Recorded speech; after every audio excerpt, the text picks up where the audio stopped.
Harry Mack, visual raps, you gotta see. You know I'm a pounce on tracks. I get busy, fam. Could come tear up the thrift shops. Yeah, I put my visuals down. Mack's coming up. I had a pleasure to do exactly this with the one and only Harry Mack. So in case you don't know who Harry Mack is, he's a freestyle rapper. He performed on the Ellen show live in front of millions of people. He was freestyling there. He freestyled with the likes of Kendrick Lamar, Ice Cube, Joey Badass. He's one of those people that when you see him freestyle, you're just kind of scratching your head thinking, how the hell is it possible? It's pretty tremendous what he managed to accomplish, and it all started by him going out there, walking through Venice Beach in LA, making random freestyle videos, just looking at different people and freestyling about everything that he saw around him. When I'm on the mic, these rappers step quick. One time, yeah, you know the flow fly home. Everybody be filming on their iPhones. Harry Mack, and I do it when I'm live though. When I'm coming off the top, it's the live flow. Everybody see it, yo, you know I hold stock. And my man representing with the gold watch. Yeah, I see it and it's chilling on his wrist. But here's the thing. When people see Harry Mack nowadays, they often assume, well, it must be some type of talent. He has it in his DNA, he's just born with it. But when I talked to him, I discovered that it's not the case, right? And often when you see successful people, it's easy to make an assumption that it was very easy for him, right? That the path posed no challenges. But the reality is that Harry Mack had challenges along the way. And he admitted that to this day, he gets stressed out sometimes. He told me that when he was performing in front of Kendrick Lamar, who is one of his heroes, he was so stressed out that he kind of forgot where he was at some point, right?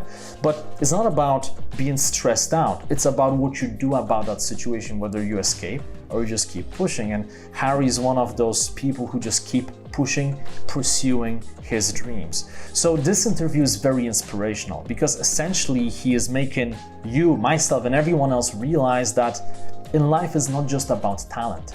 It's about perseverance, it's about inspiration, it's about hard work and dedication every single day. You know, Harry, at some point, he was working in a call center, one of those dead-end jobs, just to make sure that he made a living.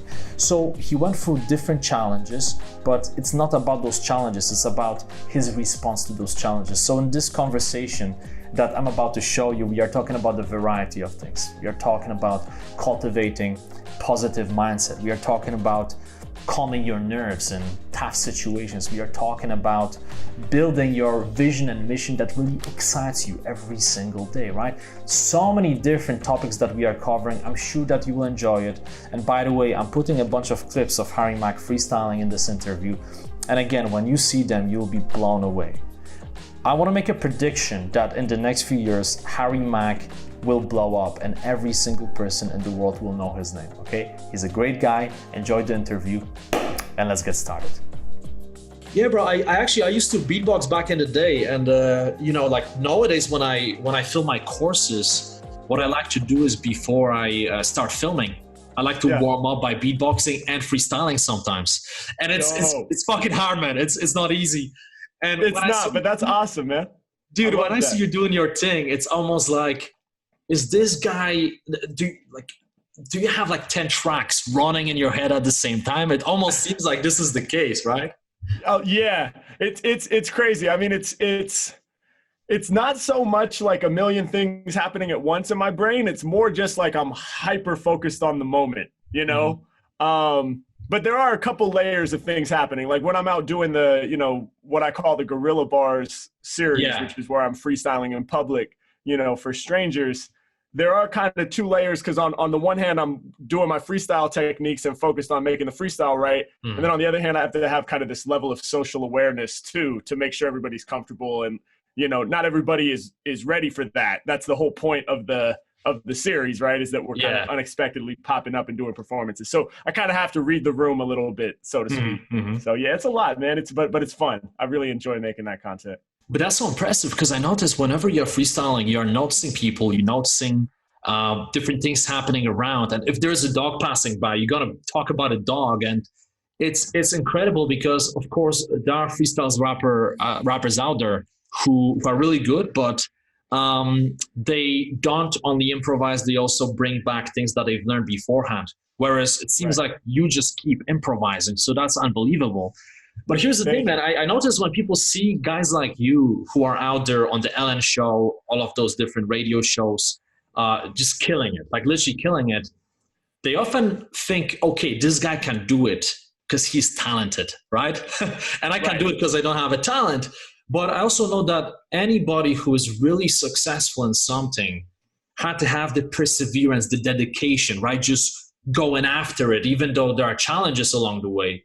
So today, I'd like to go a little bit deeper into that, because I've seen a lot of your interviews and they're really awesome. They're really entertaining. But I'd love to find out more what makes you tick, how it was at the beginning, right? Some of the challenges you had to overcome. I love that. Yeah, dude, let's go deep. Let's go into it. Let's do it. I'm ready. Yeah, man, because lots of people from my audience, they are trying to build their confidence. They want to overcome anxiety. They want to set bigger goals for themselves. And especially now in this COVID-19 crisis, many people are in this really dark place where they feel almost overwhelmed by fear, and it's hard to be positive about life. And I feel like showing stories like yours and the fact that it wasn't always easy, it wasn't always, shiny rainbows, you had to overcome difficulties. It gives people a lot of inspiration. So, bro, bring me back. So you started as MC Wonder, right? Yeah. Yeah. Tell me about that. So that was middle school, right? Tell me about that. Yeah, man. That was that's cool that you did your homework, bro. Oh, I did, man. Of course. You're taking me all the way back, man. Yeah, I started rapping when I was in 5th grade, and I didn't have a rap name yet. And then when I got into 6th grade and started middle school, I got with my friend Brady, and we formed a group, and so I knew I needed to have a name. So I went by MC Wonder, which I spelled in the cheesiest way. I spelled it WUNDUR, Wonder. But it seemed dope at the time, so I went with it. And yeah, man, that was the very beginning for me. We actually have an album. Our group was called State of Mind, and we made a little EP back then, because my friend Brady, who I mentioned, he was like the DJ in the group. Mm-hmm. And we were lucky enough growing up in Portland, Oregon, to have this organization called Ethos, which was a nonprofit music organization. They basically offered discount music lessons for students who were interested in learning instruments. And one of the lesson courses that they taught was in hip hop turntablism, AKA DJing and scratching. And so, we were all over that. My friend Brady had gotten a pair of turntables for Christmas, and, he started taking lessons at this place, Ethos, learning from this incredible hip hop DJ from Portland named DJ Apostle. And the thing that was so dope about it was they had a recording studio there at Ethos. So we were only 12 years old, but because Brady was taking lessons there for turntables, we would get to go over there and record our little songs. So we ended up, yeah, it was really dope. It was a really unique situation that we found ourselves in. And we were able to make our first project, which was called The Rough Draft. And it's hilarious. It's before, it's like before my voice changed. And so I have this high pitched, like Alvin and the Chipmunks sounding rap voice. And, I was rapping crazy fast. I thought, that the thing that made you good was to be able to rap super, super fast. So all my verses are like very, very fast. And I was just rapping about random vocab words from class and all types of crazy stuff. But I still like to listen to it from time to time, because it just has this raw creativity that I think is so much more difficult to access as you get older.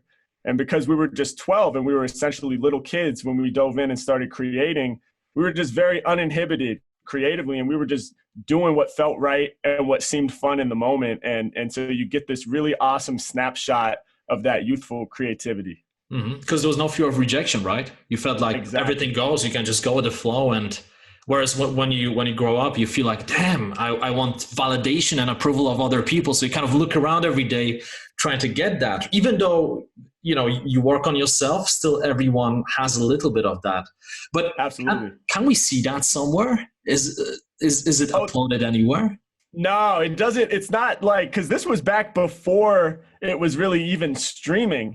This was still like in the CD era. So we pressed up, like 50 or 100 of them just on CDRs, like with the CD burner, and wrote in Sharpie the name, and we sold them at middle school for like $3 each or something like that.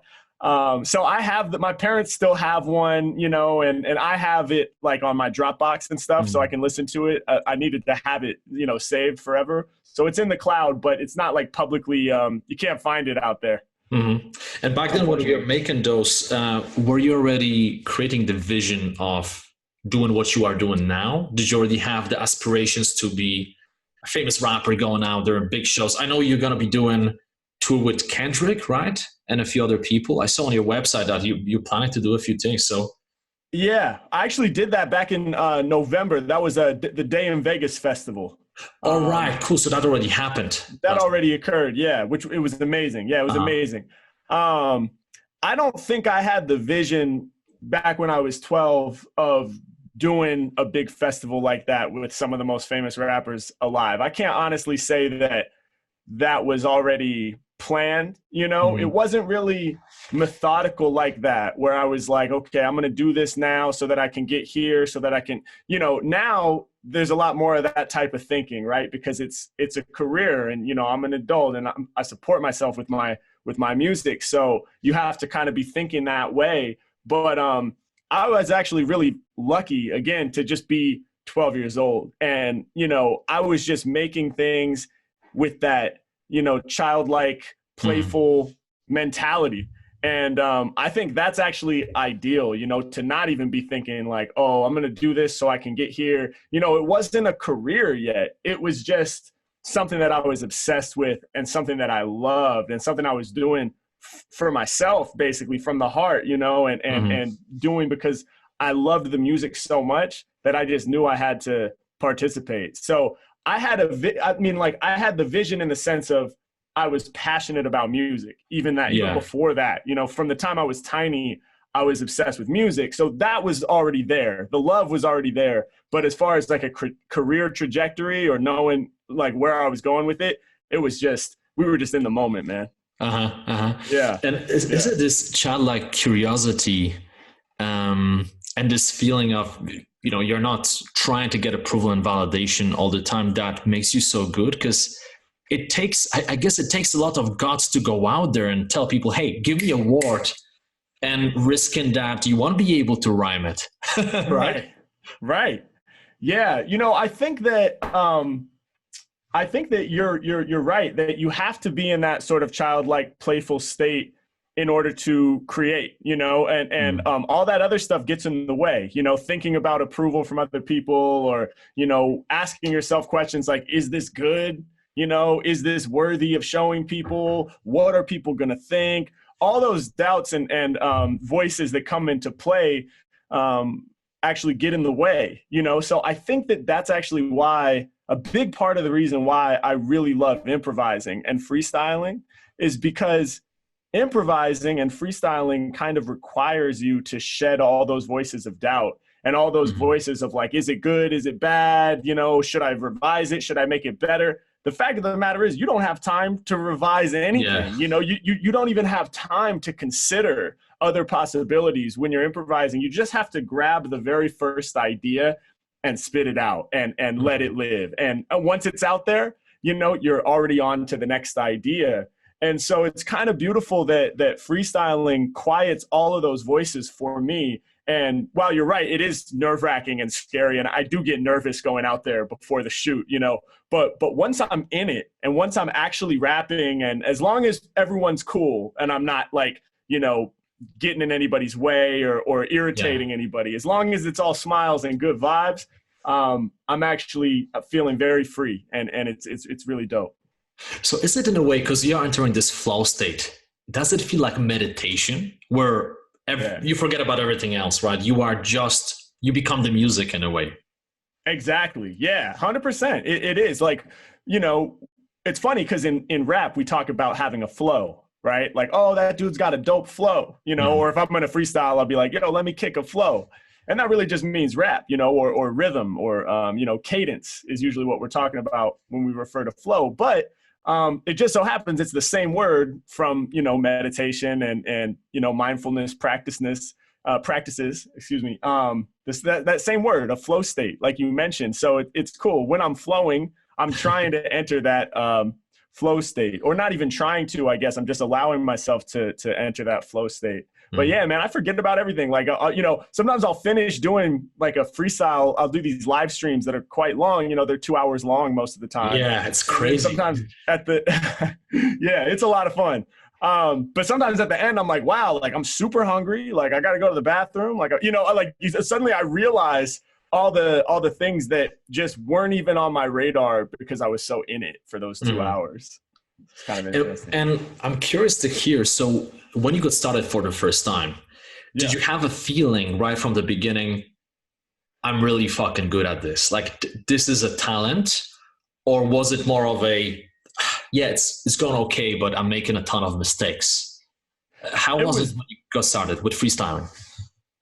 It was definitely more the latter. Yeah, it was, I wasn't like good at freestyling when I first tried it at all, you know? And I teach now, you know, education is big for me. I teach lessons in freestyling. And I always tell my students that at the very beginning, that I was not good at this when I first tried it, you know? And it's something that I learned and something that I practiced and got better at over time. You know, I always had a fascination with music. You know, when I was like, my uncle told me I would like bang rhythms on the high chair tray and stuff. And you know, my parents like would play old blues tapes for me, like Howlin' Wolf and Muddy Waters and blues icons like that. And I would just fixate and start vibrating, you know, crawl to the speaker, put my head next to it. So like, I think I'm a musical person, whatever that means. I had a spark for music, just sort of, you know, maybe in my DNA, I don't know. But I didn't have like this innate gift or this thing where I was just good at this from the beginning. And it's true, like you say, a lot of people see me doing my thing and they'll come up to me and say, you know, wow, like, what does it feel like to be born with this incredible gift? And obviously they mean that as a compliment, you know, so I'm always cool about it. Like they have the best intentions and everything.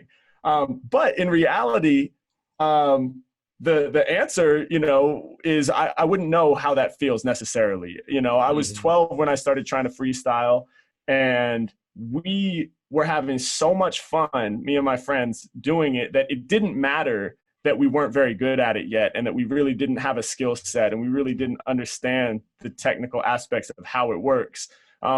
We didn't care. We knew we loved it. We were watching, you know, rap battles on TV. We were listening to rap records all day, every day. And we just wanted to try our hand at doing something that was providing us with so much joy in our day-to-day lives. So again, I think I was just very lucky to be young when I started, and I wasn't worried about all that other stuff. I didn't care about being good, so to speak, you know, and that allowed us to just continue practicing and get better. And then, you know, eventually we kind of all looked at each other, like by the time we got to high school, we were like, yo, like we're kind of okay, you know, like we kind of got some stuff going, and it just kept, and then it becomes a snowball effect where you're more motivated to invest more time in learning and practicing, and it grows.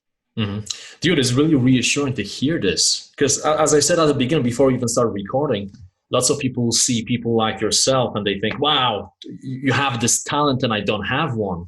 And I feel like one of the biggest limiting beliefs is that people, you know, when people look at other people, they often see that best polished version of that person. They see the tip of the iceberg. They don't see, you know, the other 90%. That's dedication, hard work, perseverance, dealing with rejection, all of those different challenges out there. So it's actually awesome to see that even you had this, right? And you cultivated your craft for years and years of practice. I'm curious to hear, did you have, so fast forwarding a little bit, right? You already realized, damn, I'm pretty good, high school, right? And did you have a moment when you felt like, I'm not making any progress, like I'm not sure I'll be able to do this for a living, maybe I should find a different career for myself? Yeah, I mean, it was interesting for me because I was always a musician. So at the same, you know, I started on violin when I was 7, and then I started playing the drums when I was 10, about the same time I started rapping. And so the whole time that I was, you know, rapping with my friends and creating, you know, our little independent albums and stuff, and booking shows with my homies at the time, I was also playing the drums, and that was more like, you know, in the sort of like system, so to speak. I mean, like they're you know, drums is an instrument that you can play in jazz band at school, you know, and there were like, you know, summer jazz camps that my parents could pay a little money to send me to go to learn from like great jazz instructors, you know. So, you know, I was lucky that I already knew by the time I was in high school, I knew I wanted to be a professional musician, and my parents were supportive of that. But, you know, it was more, the vision, you know, professionally was more for me to be a drummer, I think, you know, again, just because that was sort of more like accepted more like a normal path that my parents could even visualize, like, okay. And, you know, shout out to my parents because they were just extremely supportive of my music. They never said like, hey, you should probably have a backup plan, or, hey, did you ever think about being a doctor? You know, it was never like that. You know, it was always just like, yeah, you know, we believe in you. We think you're super talented. You can do it. But still, you know, I think that I'm lucky. You know, I'm super lucky because not everybody has that. And it's much more of an uphill battle for people who don't have that support when they're young at home. And for them, you know, being a creative person is just totally going against the grain and having to go it alone. So salute to everyone who has to go through that. I luckily didn't have to. But, you know, even for my parents who were so supportive and they loved my rapping, like they loved that creative outlet, I don't think they necessarily saw that as, you know, like a viable career path. And, you know, I probably didn't even necessarily see it that way at the time. I knew that I loved what I was doing and that it was really, really precious to me and to my heart. But, you know, I also had the drums. And so I ended up going to college for the drums. So I never really, like back at that age, questioned it all or said like, oh, am I going to have to do something else? Later on, you know, I've questioned it a lot. I mean, there have been a lot of trying times in my life, phases that I've gone through where, you know, it was really difficult to make ends meet with music. And, you know, I had to have other jobs that I hated and I had to like, you know, scrape it together and barely make my rent. Yeah, there've been plenty of times where I'm like, oh, is this going to work? You know, but Dude, tell me about it. I'm so curious to hear. Yeah.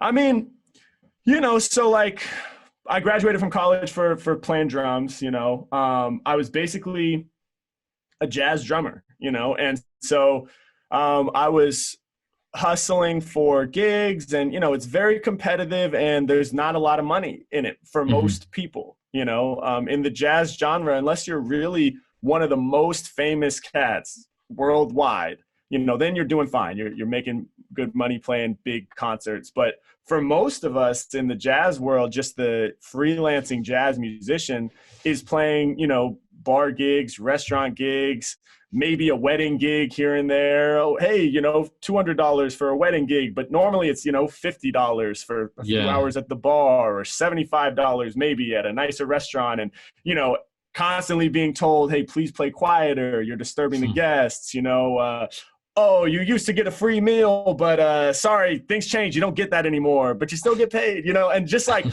it was just not working, you know, financially. And as much as I loved playing jazz, and I still love the music, you know, and I'm still very influenced by it, it got to a point where I just felt stuck, you know, I couldn't see.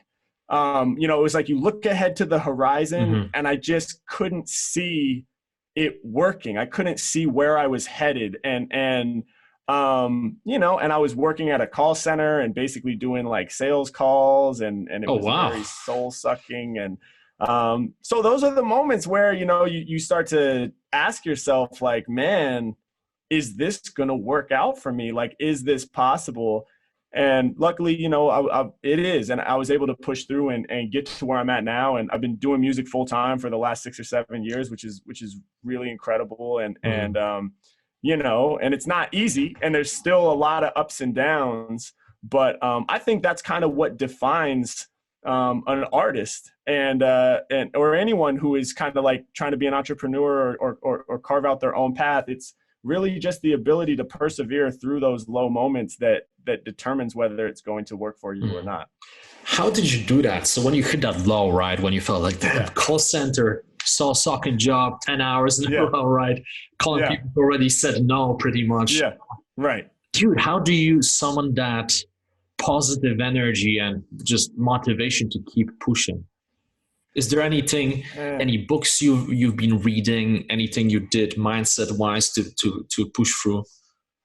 And I'm asking because many people watching this, I'm sure many people are stuck. I'm sure many people are watching this who are in this situation right now. They want to build a career and they are stuck in a job they don't want to have, right? Yeah. Yeah. I mean, I think it's really tough. Like, at that time, there weren't really like books that I was reading, you know, or anything like that. More recently, there have been, you know, definitely. But at that time, you know, it was just, I think I was lucky that I had a strong like support group within my friend community in Los Angeles where I live, you know, and I had a lot of fellow musicians and creatives that were kind of in the struggle with me. And so a lot of people could relate to the way that I felt. And there were people that I could hang with and talk about this type of stuff to, you know, and there were people telling me like, yo, man, you're dope. You know, like you're dope. This is part of the game, you know, like just, you know, we'll get through it.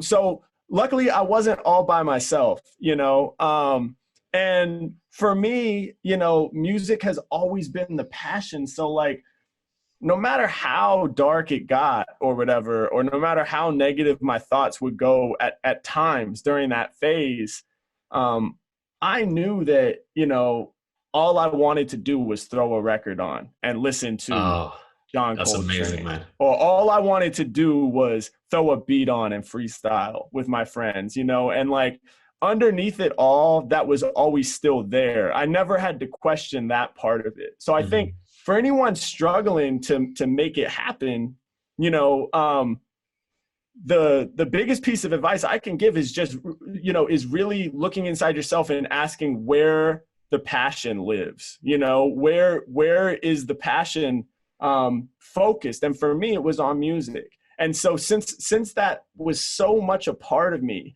you know, where like if I had to work at the call center for the rest of my life, every time I got off work, I would go home and do music, you know, like if I never got paid $1 to do music, still most of my energy would go towards creating music. Right. So it's like, I can't get away from it. You know, I love it and it's part of me no matter what. And so it's really challenging to make it doing your own thing and carving your own path. But if you're pursuing something that you love, that you feel like you can't get away from, that you could never detach from, it will work, right? Because that will always be there underneath it all. No matter how much you're like, I hate this job, you know, when's it going to happen? It's like, well, but you know that in your heart, you still have that thing that you're focused on. So.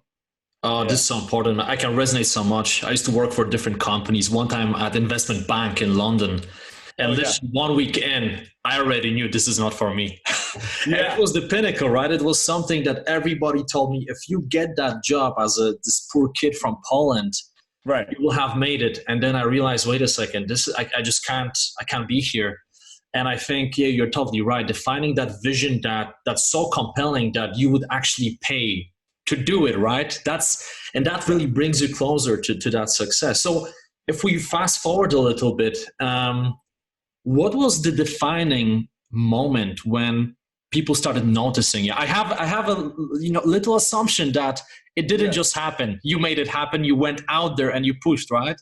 Yeah, definitely. It's crazy because like I've been rapping since I was a kid. Like we said, you know, I was known for freestyling at USC, where I went to college, the University of Southern California. I was studying drums there, but I was very known for freestyling, but it was still very much within just the college community, right? And so when I graduated, again, I was just making the push as a drummer because that's what my degree said I was, you know, and I loved the drums. And it was, again, more kind of within the system of what's expected. So that was my life. And then I got lucky again because my friend Jacob Mann, who's an amazing jazz composer and pianist who I met at college, he had just finished up his first like jazz big band album. And so he was trying to come up with creative ways to do promo for his record. So he hit me up out of the blue and he was like, hey man, like I had this idea, I made a hip hop remix, basically. I made a beat out of my jazz album. And I was hoping that, I could just film you on my phone, freestyle into that beat, and he had this idea, like, we'll drive down Sunset Boulevard, and you'll just rap about everything passing by, so people can really see what you do, and they'll see that it's improvised and I just want to feature you. And I was like, yeah, cool, man. I looked at it as basically like I was doing him a little favor, and so we got together and, I had to drive his car because my car didn't have an aux plug-in, so we were in his car and driving, and we did one false start. He accidentally played the wrong version of the beat for a minute, and then he was like, oh, my bad. We stopped, and then we just did the one take. Jacob with the good songs, Harry Mack coming through, and the flow's strong. Check it. Hey, yo, we rock on. My flow tasty like groceries from yummy.com. Call it off the corner. Hey, yo, I'm about to spark it. Every Tuesday, come here for Saturday market. And so it took 20 minutes or something, and we finished and he was like, yeah, it was perfect. I love it. We got a bite to eat. I think he Venmo'd me like $50 or something. And that was that. And I went home, I forgot about it. And then like a week later, I woke up from a nap one day and my roommate at the time said, Harry, you're going viral right now. Wow. And I was like, what does that mean? And she was like, you've been upvoted to #1 on Reddit videos. And I was like, what's that? Because I really was not an internet person. This was in December 2016, very end of 2016. And, I'd heard of Reddit, but I didn't know about subreddits or Reddit videos or what upvotes were. So, she basically pulled up the page and said, like, look, like a lot of people really like this video of you rapping. And so I was like, really? So I pulled it up on YouTube and it was crazy. It was like the first time I'd experienced anything like that, where it's like I just kept refreshing it and it would go up by like a couple hundred views, every time I refreshed it. And basically it generated, like 100,000 views overnight. And then it disappeared off of Reddit and, that was it. It goes up real fast and then it burns up and it's back to reality. But still, it got that 100,000 views overnight. And I was looking at it and I was just like, wow. I mean, it opened my eyes to being like, you know what, man, like this is something that everybody who knows me and has heard me do this has told me that I should make a push at this, that this is something special. And I've always kind of just, whatever, because I was afraid of it, and because I think I was scared to put that at the forefront, and I was scared to go chase something that seemed, like such a dream. It seemed so unattainable in so many ways to become a professional MC, and when that video did what it did, and suddenly it wasn't my community of friends and family and supporters telling me, but it was 100,000 strangers who have no idea who I am in real life, seeing what I do and saying like, yo, this is awesome. We want more. It really just lit a fire in me, man. And I was like, I gotta push in this direction because there's a lot of energy here. And I just started being more honest with myself and realizing that in hip hop and in rapping is where my passion really lived. As much as I love jazz and playing the drums, it really allowed me to just open up and be honest with myself and say, this is what I've always wanted to do. And let's see what we can do. To you, this is inspiring. This is really inspiring. Man. What's interesting is, so you said, because I just kept thinking, okay, it went viral and I'm like, so you didn't think about publishing anything beforehand. And then you actually said, well, there was some fear. So let's delve a little bit into that, because I think that's going to be quite interesting for the audience, for myself as well to hear. Yeah. What was that fear that was preventing you from just going after it by yourself beforehand? Yeah. I mean, I think it's just, I've always had like a lot of insecurity, I think a lot of creative people can relate to that, where we're our own toughest critic, and I was sort of in this perpetual state of saying, it's not good enough. It's not ready, like it's not good enough. It's just not there yet, and I loved practicing. And I was in this perpetual state of like practicing and trying to get good, you know, but never sharing anything and never really creating like a finished product that even could be shared, because it was a lot of like, I would start working on a song or start filming something, and then I'd be like, it's not good enough. Like, scrap it, just keep practicing, you know? And so there's this thing that happens, you know, it's called the gap, you know, you might be familiar with it, but for creative people, like when you get started, the reason you're compelled to start is because you have really good taste, right? Like you're fans of the great artists in whatever field it is, you know, like for me, like I knew that Nas was amazing, you know, I knew, you know, I knew that, Illmatic, right? Illmatic, yeah, is like that's my biggest one, and you know, for a lot of people, that's their biggest one. But yeah, you know, I knew that was amazing. I knew Tribe Called Quest was amazing. You know, I knew that Jay-Z, Biggie, you know, Tupac, you know, I knew that these people were amazing, and I held them on such a high pedestal, which they deserve. You know, and then so when you're doing your thing, you know, you're not them yet. You know, you're not on that level yet. So when you get started, so you hear your own level and you're dissatisfied with it because you have great taste. And so there's this gap between you and the people who inspire you. And so most people quit because they hear their own stuff. They're like, it's not good enough. And they get frustrated and they realize there's that gap, and that's where it stops. And then they never actually get to realize their dream. But the crazy secret of the whole thing is the only way to close that gap is to finish pieces of art, put them out, and get feedback. Get feedback. So you have to, So you have to accept your current level, recognizing that it's not where you want it to be, but saying, okay, but it is what it is, and it has to be good enough because this is where I am now, and I can't rise up at all until I show people where I am now and get that feedback and get comfortable with the process of creating something and sharing it, which is so terrifying. And, you know, for me, unless you're crazy and, you know, some people maybe don't have to think about that.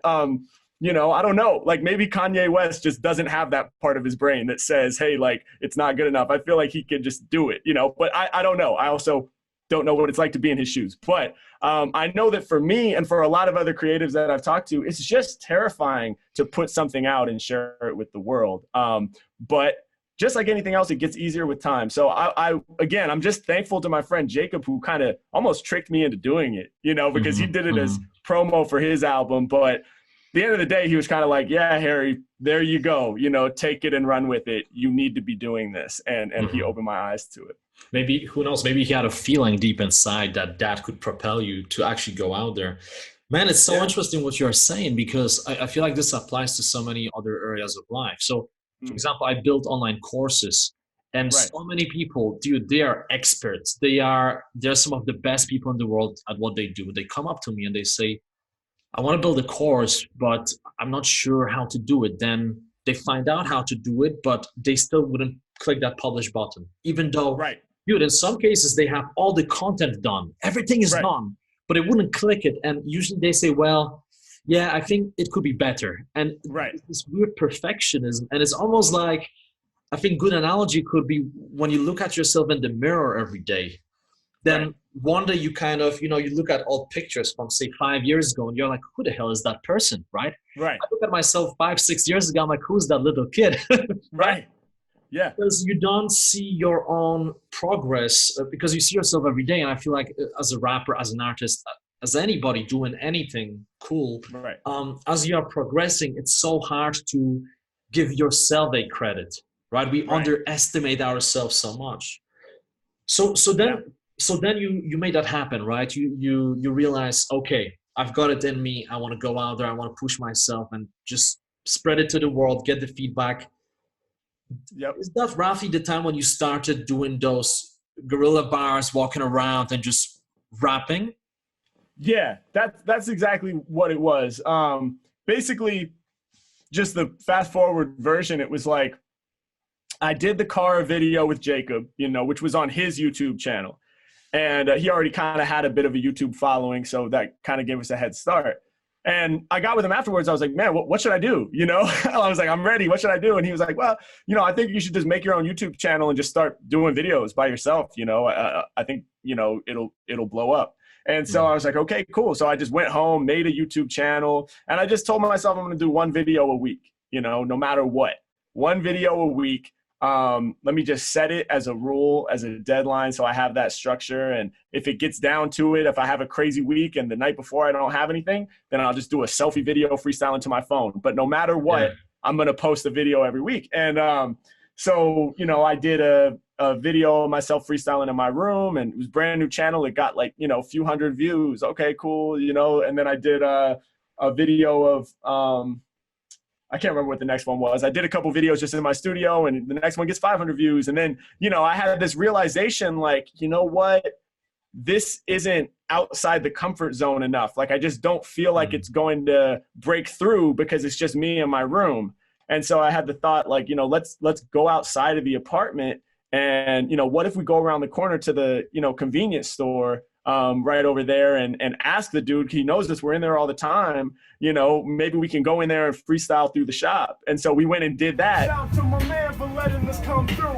I got the ill style that you can't undo. Now, when I'm on the mic, yo, I get it popping. Harry Mack blow popping, yo, it's not stopping. The flow stay on while I'm holding on the blow pop. Like I told you, once I get it moving, man. And that one, like, got, you know, few thousand views, and I was like, oh, you know, we're going somewhere, you know. And then that was when I first realized that if I don't get nervous to create the content, then there's a problem. You know, I had the realization that I need to be outside of my comfort zone for it to really be magical and for that to come through the screen. So we just kept pushing it. So then we went to the park, and that was the first time I was kind of like rapping in public for random people on video. And then by the time we got to February of 2017, so I'd been doing it for just like a month and a half, trying to do a video once a week. And we did this Venice Beach freestyle video. We went out to the beach for a whole day and filmed a whole bunch of videos of me freestyling. And we posted just this one, like, you know, 6-minute clip. And that in February was the first video that like really went viral and went crazy. And everybody saw it, and it busted down the door for me to kind of get these other really, really dope opportunities. And it, you know, it's kind of started the trajectory for me as Harry Mack. How many videos did you do roughly before that one went viral? Like roughly? I think it was like, we did like 5 or, you know, like 4 or 5 videos on my own channel. Cool. Yeah. Which is interesting because people were like, how'd you come out of nowhere like that? You know, like that's really fast, I would say, to only do 4 or 5 videos and then have one that hits like that.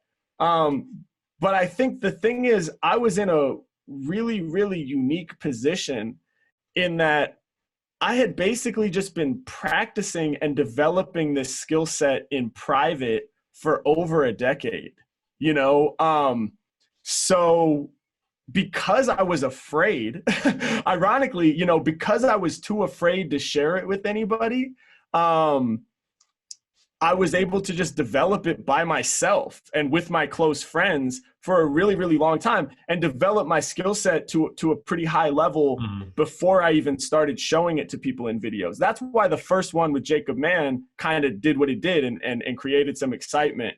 So, you know, unlike a lot of artists who I think are actually doing it right. Like, I think that they get it. I didn't get it. I was afraid. But a lot of other artists are documenting the process. So they're showing the whole development, you know? So they're showing, you know, for them, it might be 100 videos before they get one that really goes, because they actually documented that whole process from the beginning.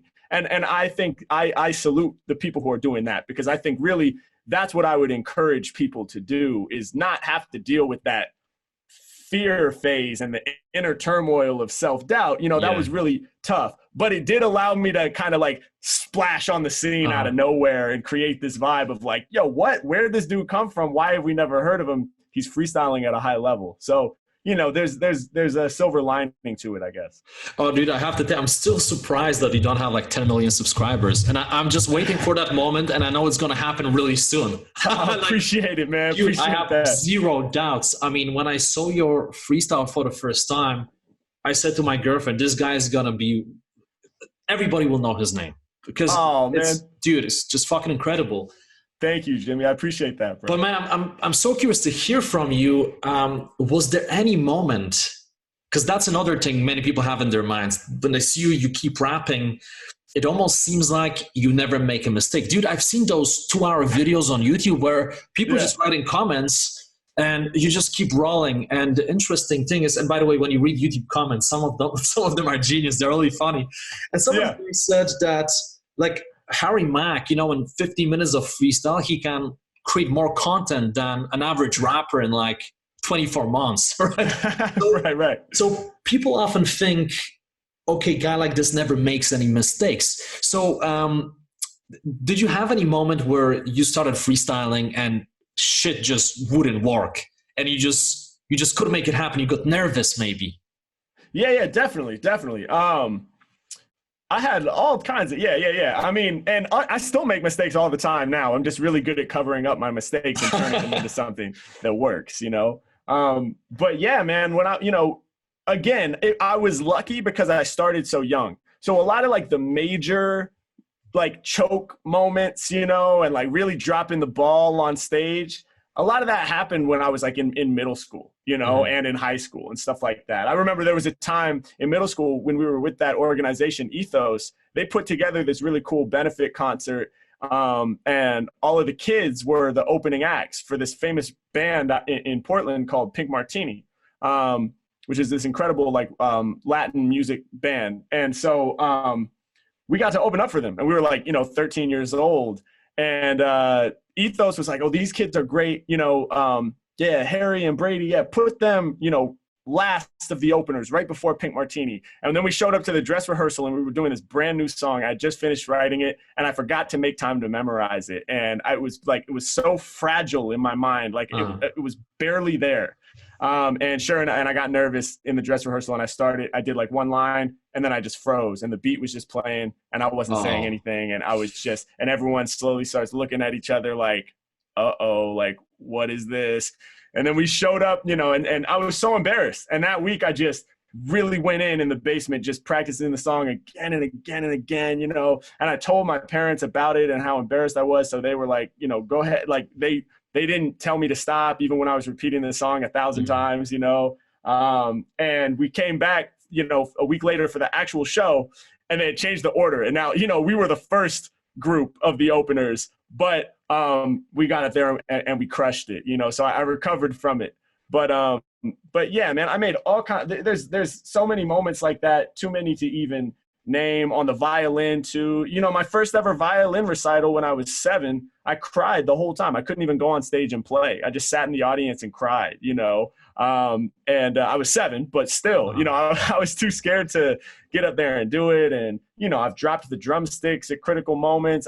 I've done all of that, but I got a lot of the big ones out of the way when I was a kid. And then what happens is eventually you achieve this certain professional level, whether it's on an instrument or public speaking or whatever it is, you achieve this certain professional level where there's not going to be a train wreck type mistake, or there's not going to be that just like freeze up and the beat plays for 2 minutes without me saying anything.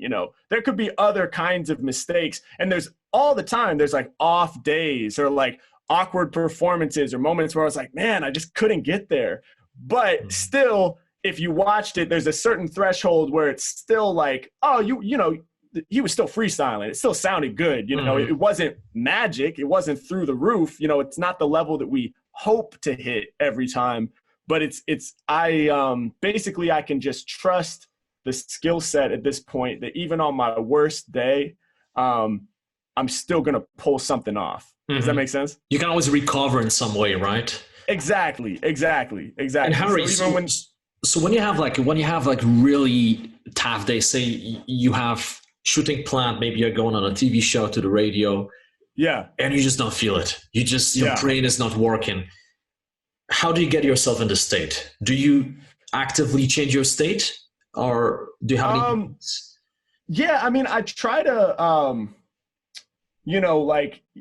I try to be in a habit of meditating, which, you know, at different times in my life, I've been better about committing to it than others. You know, but I try to meditate daily, and you can use some of those sort of concepts before you perform if you're really not feeling it, of just, you know, focusing on your breathing, for example, trying to clear out, you know, the voices in your head, trying to, you know, let go of all the thoughts and just sort of be in the moment and, you know, hear the sounds that are happening around you, feel your body sitting against the chair.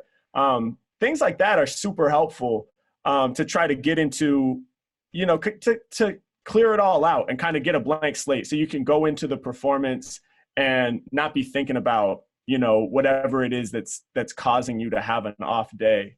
And again, you know, freestyling is really special for me because it kind of, as maybe oxymoronic as this sounds, it kind of forces you into a flow state, you know, like as soon as I start, it's like the sheer technique of it requires me to be non-judgmental, you know, the technique of it requires me to just be looking ahead and like not dwelling on the past mistakes and just saying, okay, it's good enough for right now. You know, it requires you to accept. It requires you to commit. Just put one foot in front of the other. Everything will be okay. So I feel like it's dope that freestyling just happens to represent so many life principles that I agree with. And so it's beautiful, man. Even on my worst day, a lot of times it's like, just start, you know, put the beat on. And when I start rapping, it's gonna be cool. You know, we're gonna forget about all that and we'll be in it.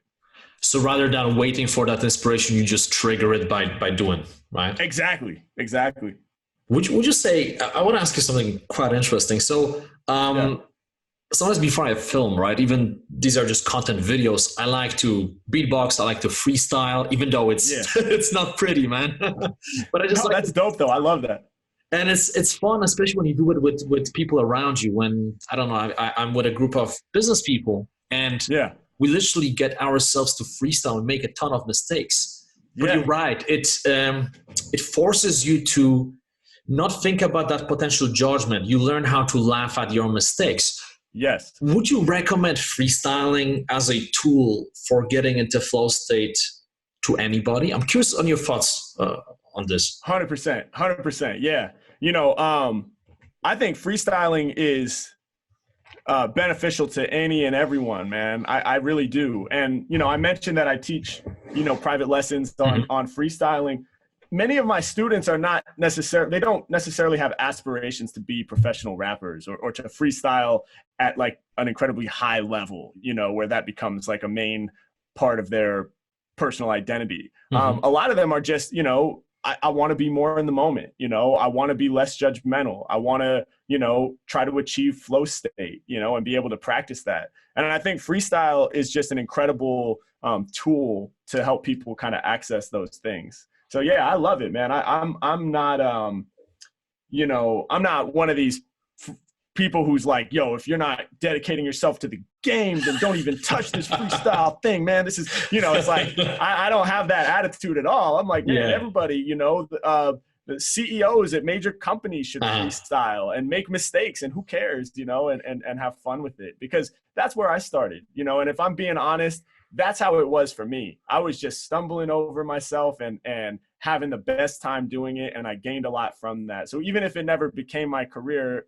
which it has, I would have still really gained a lot from it. And I think everyone can gain something from freestyling. So where do you teach? Do you have a platform, website? How can people find you and learn more? Because honestly, it sounds exciting to me as well. I mean, dude, I'd love to learn. So oh yeah, man. Awesome. So currently I just teach private lessons. Although I'm working towards developing a curriculum. So, you know, I'm not sure, it's still in the early stages, so I'm not sure where that would be, you know, made available or in what format, but I teach private lessons, and for anybody interested, they can just reach out. The email is management@harrymackofficial.com. And it's in the description of all my videos on YouTube. It says, you know, if you're interested in private lessons, hit me here. And prior to COVID, I was teaching anybody local to LA. They were coming to my studio and we were doing it in person. And then obviously since the virus, everything is virtual through Zoom, just like we're doing right now. But it's been incredible, man. I mean, I've worked, I guess I opened the teaching studio like maybe last October or November of 2019. And, since then I've worked with a whole bunch of students, different ages, different skill levels, different goals and aspirations. And, I learn as much from them as they learn from me. And I love educating. So I'm very, I have a huge appreciation for what you do, man, for real. Before I taught freestyle lessons, I taught drum lessons, and my mom's a teacher. So I think wow, it's cool. It's dope that people like you are making the effort to educate people in new areas and help them improve their lives. Dude, you gotta have a course. That's a different. We can talk about later. Yes. But you gotta have a course, because I have a feeling people just jump on it. I kid you dude, not. I'm definitely gonna pick your brain about that, man. Yeah, we're 100%, 100%. And Harry, I want to ask you. Many people saw you on the Ellen show, and it's one of those things. I can only imagine. You go to Ellen's show, lots of people watching it, and then you have to freestyle. I think that's a little bit different level than walking through Venice Beach, right? When you kind of on videos, dude, you seem so calm when you were in Ellen's show, when you were rapping with Kendrick Lamar, all of those other guys, right? How do you manage your emotions? Is it the meditation beforehand? Are there any other things that you are doing? Because I think this can translate to other areas of life as well, that people could use your strategies and tools to manage their emotions. Yeah, definitely. I get super nervous. I'll just say that straight up. Before I was on Ellen, I was super nervous, So it's not like I am just calm and cool, when I did the thing with Kendrick, I'm visibly nervous. The host, Jay Cruz, he says, man, your voice is shaking, and so I deal with that. And, I've always dealt with that. And I think I'm going to deal with that for the rest of my life. It's something I have to learn how to cope with. It's not something that goes away, because if it was going to go away, it would have gone away by now. But when Joey Badass said, hey, you're dope, or when Kendrick said, hey, you're dope, when I got invited to do Ellen and it was a success, you would think that was enough reassurance that I would be able to say, okay, I don't have to get nervous anymore. But not at all. I still get just as nervous as the 7-year-old who cried through the recital. But I've learned that if I manage to not cry through the recital, right, if I'm able to not break down, and if I can just get to the mic and get to the place where the beat starts and they say, go ahead. And if I can just commit to it and go, regardless of being super scared, then what will happen is I'll get to the other side of it and everything will be okay. Nobody will be hurt. Nobody will have died. And quite the contrary, I will have accomplished something really great that I can be proud of.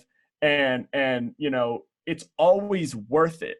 But it's, every time I have to remind myself and basically talk to myself, and say, hey, like, you're feeling this way. And there's only so much that you can control this way that you feel, it's to a degree, it's out of your control. So you're feeling this way, but just keep putting one foot in front of the other. Even if you feel like you're going to faint, just keep walking, get to the mic, let the beat play, and just do what you do. And you're going to get to the other side of it, and you're going to be happy that you got there. You won't get to have that feeling of celebration and accomplishment and empowerment if you cry through the recital, right? And don't ever get to play. You just won't get to reap that benefit. So I sympathize with everybody who has those nerves and those emotions, because I have them too. And, I think it's just, keep walking, man. Keep going. Get to the mic, whatever your mic is, and whatever it means to you to have the beat start playing. Get to that point, and then before you know it, you'll be on the other side. That's awesome, dude. That's very inspirational, because it makes you realize that you really care. If you didn't care, you wouldn't be that nervous, right? Exactly. But it seems like it's interesting that you mentioned that you were extremely nervous every time. And to be honest with you, I couldn't see it that much. So when I watched that video with Kendrick, I can see that you are not fully confident. Right. I could see a bit of nerves, but I still couldn't see how nervous you are. I think that's interesting that often when we feel something inside, we think that everyone knows. Right. But that awareness that, hey, people probably don't even know how nervous I feel inside gives you a lot of power. Yeah. And then as you get into the flow, as you start freestyling, that's when you enter that zone where you almost like disappear from the room, right? Right. Yeah. Yeah. I mean, that's why, like, you know, the Kendrick video in particular is cool because you can see the process of the nerves dissipating gradually. Like I'm sitting weird at the beginning, you know, like straight up, I'm like in a weird position, you know, and I'm just like trying to find it. And then like it starts relaxing. And then I like look at him out of the corner of my eye and he's feeling it. He's and like, I really relax, you know, and then it's like, I'm having fun and now I'm smiling and now I'm doing what I do, you know, and then now we're having the dance of energy where, you know, he's throwing me something and I'm giving him the energy back. And so it took a second to get there, but you can literally, it's like, it's cool because it's a document of that experience of pushing through the nerves and getting to the other side. But yeah, I left the room, bro. I basically felt like I blacked out during it. Like at the end of it, when he was telling me, because he says all these really encouraging things to me at the end, I was just looking at him like, this is not real. Like, where am I? And like, why is this guy who is a legend to me and a hero of mine, why am I sitting with him? And why is he saying these nice things to me? You know, and it really, I had that sort of, you know, imposter syndrome feeling of being like, this doesn't add up. I can't possibly deserve this. And only like, you know, afterwards, when I watched the video, could I really process what had happened and be proud of it. Dude, I'm so glad you're talking about it. That's why I wanted to talk to you about all of those things so much, because really, I think it's so important that we talk about topics like this so people see you for a human that you are. Right. And rather than thinking, hey, this guy's just talented, realizing that it's a long journey. And every step along the journey, you have to deal with some anxiety, nervousness, challenges.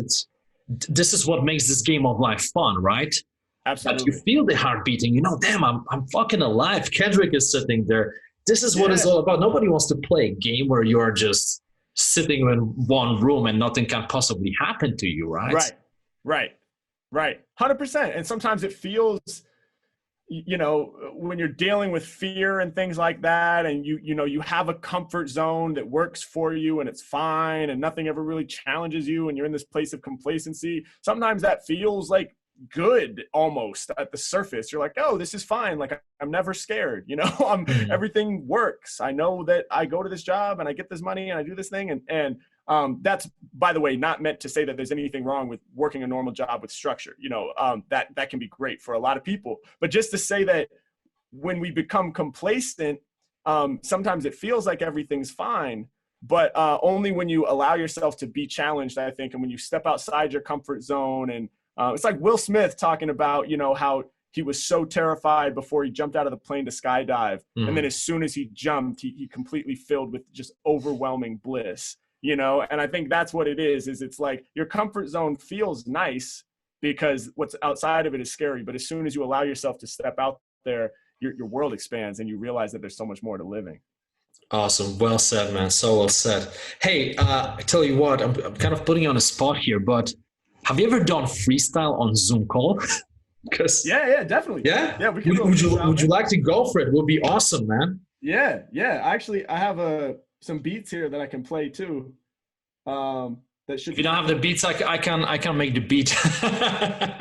Oh, did you want a beatbox? I could. I mean, I'm not sure if you will be able to hear me enough. I mean, we can try. We should try it, man, because that's unique that you're able to beatbox. There might be a sync issue, like I might be a little out of rhythm on the playback, but who cares, man? I think that's cool. Let's see. It's been a while, but let's see. It's gonna be fun. If it doesn't work, we can put some music. Yeah, definitely. Yeah. Awesome, man.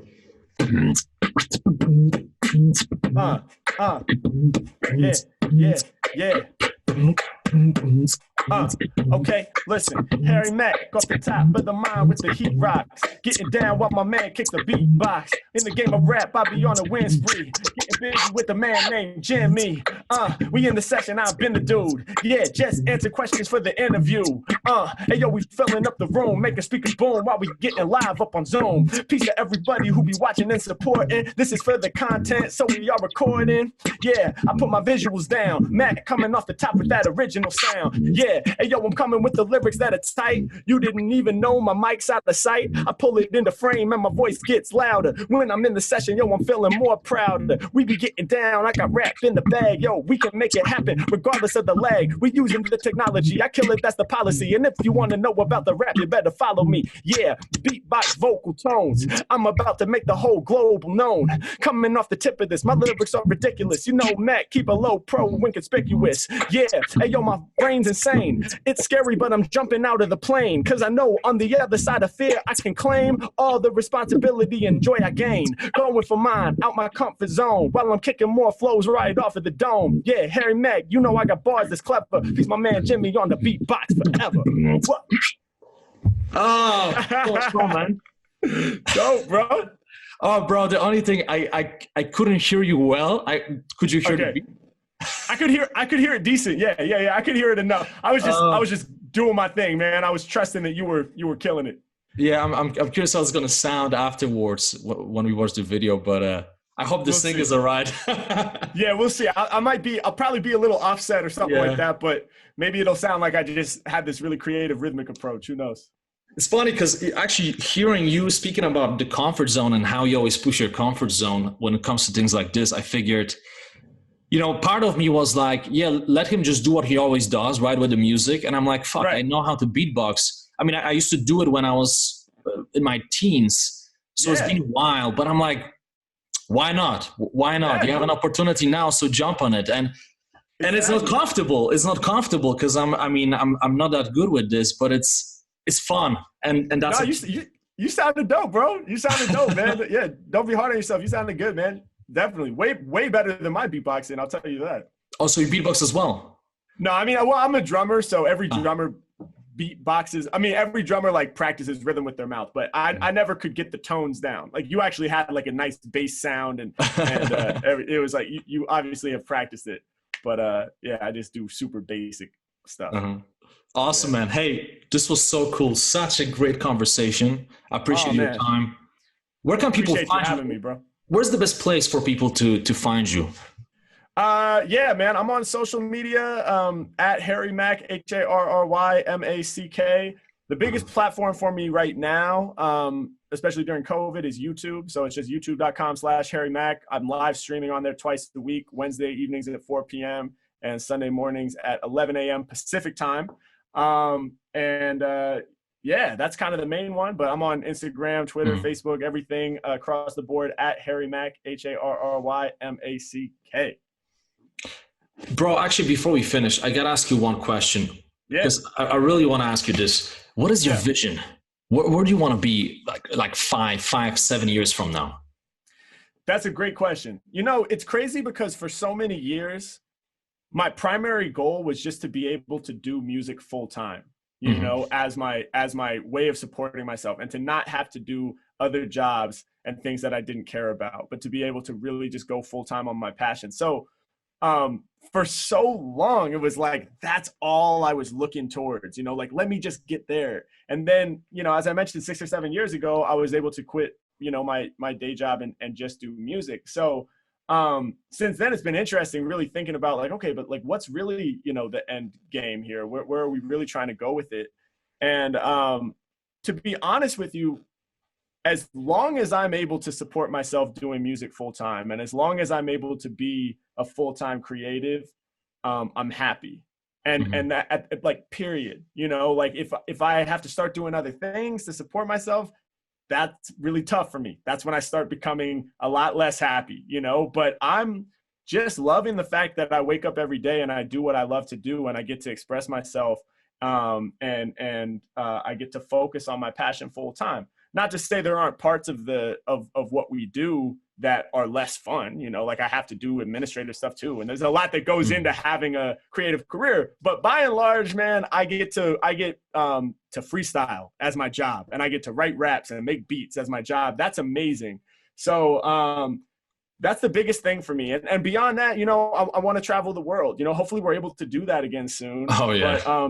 But that's something that's incredible about being a musician, you know, is if you get to a certain level, then you're able to tour and see parts of the world that, you know, I can't even imagine and that I would love to visit. So I want to do that. And I just want to continue creating content, whether it's videos or songs, freestyles, written material, whatever. I just want to continue creating things that hopefully, you know, a few of those things down the road could be looked back on and they could be considered classics. You know, that would be like the ultimate achievement for me is if somebody could say, man, that was a classic moment, you know, that Harry Mack created. I want to contribute that, you know, to this world of music, because there are just so many classic pieces of work that have just elevated my life so much, you know, whether it's Nas, Illmatic, or, you know, whether it's, you know, watching, you know, the Supernatural and Juice battle, you know, freestyle off the top, or listening to Stevie Wonder, or, you know, studying Philly Joe Jones, my favorite jazz drummer, and hearing him with,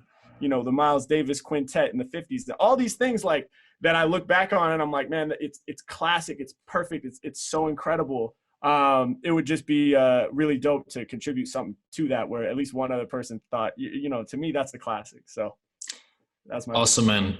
And honestly, I have zero doubts it's gonna happen. I have zero doubts. Dude, appreciate you, man. Thank you so much. Once again, anybody watching this, check out this man, Harry Mack. You gotta check him out. You will be amazed. You will be just amazed. Just go to his YouTube channel, see some of those videos. Just be careful, because you may end up binge watching those videos. Dude, I wake up in the morning sometimes to get myself into the positive state. As I'm doing other things, as I'm doing my workout, I would listen to your freestyle. So great stuff, man. Thank you, man. I appreciate that so much. That's awesome to hear. Yeah, awesome, and thank you. Thanks for having me.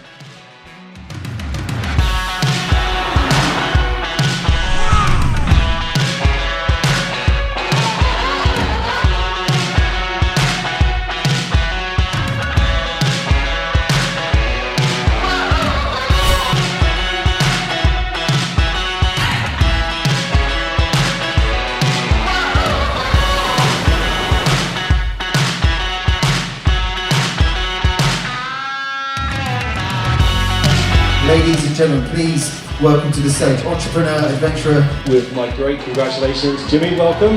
Give him a round of applause. So let's give a big applause to Jimmy Naraine.